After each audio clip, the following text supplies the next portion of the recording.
What's going on, people? We are Tottenham TV, back here for another episode of the 5 takeaways. We're going to take a look at Brentford game yesterday, 0-0 at the Brentford Community Stadium, and see what 5 things we can take away from the game. And let's start off with number 1, and that is creative Christian. So Eriksen, I think, was named as man of the match yesterday, and I think he really showed what Tottenham were missing. Not just with his general play, but the stats speak for themselves. When it comes to Eriksen, he was first on the pitch for key passes with 4. He was first on the pitch for accurate crosses as well with 7, more than the whole Tottenham team combined. He was first on the pitch for the outfield players for accurate long balls as well with 4, and he was the only player on the pitch to complete a through ball as well. And he was first on the pitch for shots on target with 2. So it was a great display from him in general, and I think as well it was pretty much a mirror to like what Tottenham are missing right in front of our eyes, and it was on the opposite side of the pitch. Yeah. Now what, you're telling me Emerson wasn't man of the match yesterday? No. Frankly, no. No, I think you're completely right. He showed us I know Brentford didn't score yesterday, but Christian definitely showed us everything that we're missing in this team. He showed he could take a good corner as well for once. I bet we side him in the sun when he goes back to just hitting the first man. But now, all jokes aside, I think that Christian was really good yesterday. Showed us exactly what we're missing, and obviously there was a nice moment when he came over for that corner, and the Spurs fans all gave him a brilliant reception. He came over to the Spurs fans after the game as well, and he got another good reception even after that terrible display. And I would just love to see him back in a Spurs shirt. I've said it since his debut at Brentford, and now it's just coming more and more evident as the games go by how much we need him. And I think he created more chances as well than the whole Tottenham team combined. If that doesn't say enough, then I don't know what does. Yeah. And I thought he was played really, really well. Yeah, agreed. Let's move on to the second takeaway, and that is sloppy Spurs. Yeah, and Tottenham weren't defensively all right, but when it came to building up play and trying to create space, we were very sloppy, and it bears out in this stat. Spurs, when it comes to trying to gain control of the ball, when a pass is being received to a player, Spurs failed to gain control of the ball 17 times during the game, which is second highest total of the season. The first game is Arsenal away at the Emirates. That was our sloppiest game of the season. This happened to be our second sloppiest game of the season. That goes to show how difficult we found it to try and build up possession and try and keep control and gain control of the ball when we're trying to pass it around and have create passing patterns and do those patterns that Conte's drilled into this team.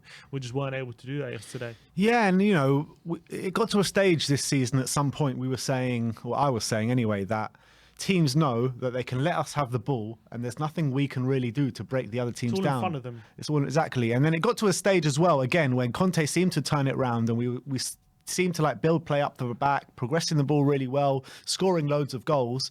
But now it seems that we've reverted completely back to what we were like a month or 2 ago. And it's really hard to see. And I think Conte really needs to knuckle down with this squad and find a way around this, because it's just nowhere near good enough at the moment. Nowhere near good enough. No shots on target in the last 2 games is a disgrace. And those stats that you just read out, second most wasteful game, and we've had some bloody wasteful games this season. Second to Arsenal away, which was absolutely tragic, is nowhere near good enough. We need a major. I don't know what we need, but we need something. We need something, yeah. To how we're playing. But yeah, it's really poor. And I think, again, it just goes to show when we're trying to pass and move and everyone's giving the ball away and being sloppy, that doesn't help the situation at all. Yeah, exactly.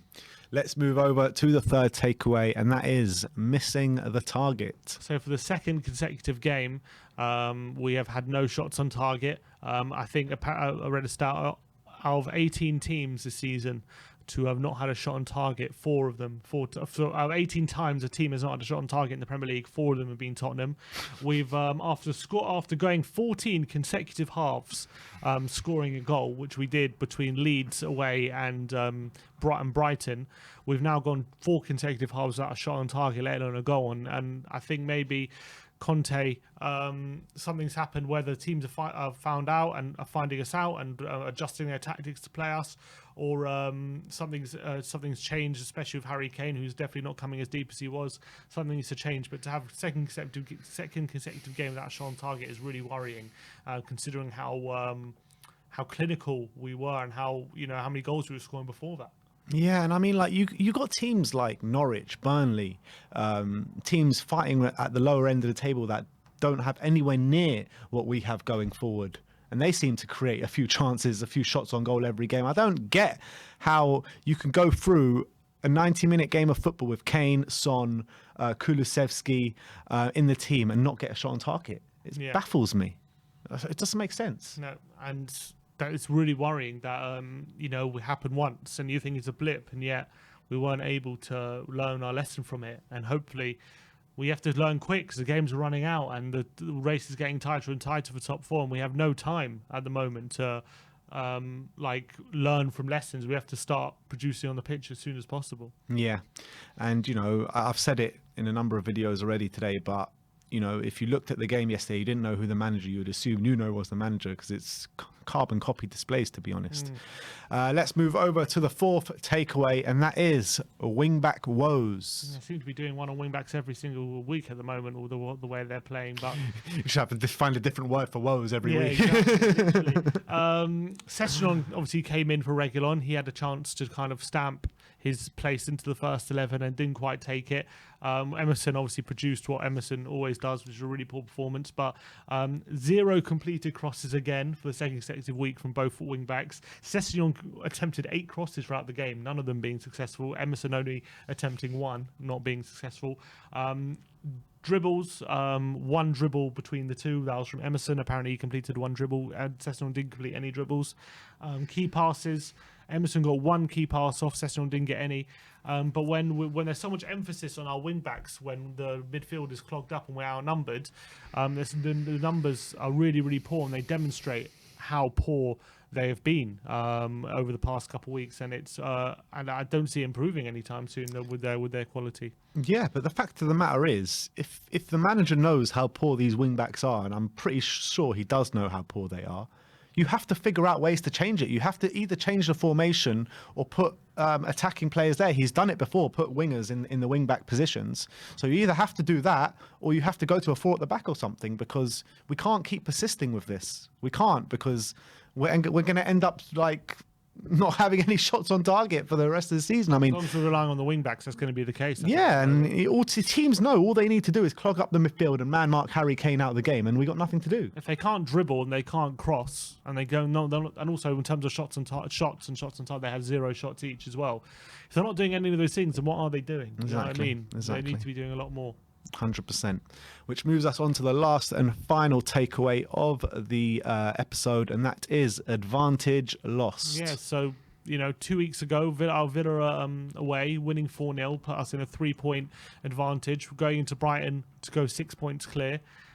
We ended up obviously losing to Brighton. Arsenal have now won 2 consecutive games since Chelsea and United, which means now after yesterday's draw, we're 2 points behind now, and so the advantage is completely wiped out. And actually, it's getting a bit worrying, because Arsenal's next 2 games are West Ham and Leeds. Obviously, no guarantee they win both, but if they do manage to win both, which is out of our control, we then have to go to, we have to beat Leicester, and we have to go to Anfield and win just to stay touching distance with them come in the North London derby. And we are now in big danger of getting to a situation where we go into the North London derby having to win just to cut the gap, let alone overtake them. And that's not a situation we want to be in, and not a situation you would have envisaged 2 weeks ago. I know. So that is very, very worrying from that point of view. And look, United, to be fair, we're now 4 points ahead of them because they lost and we won, and we drew, so we gain a point on them. So they're probably out of the race at the moment.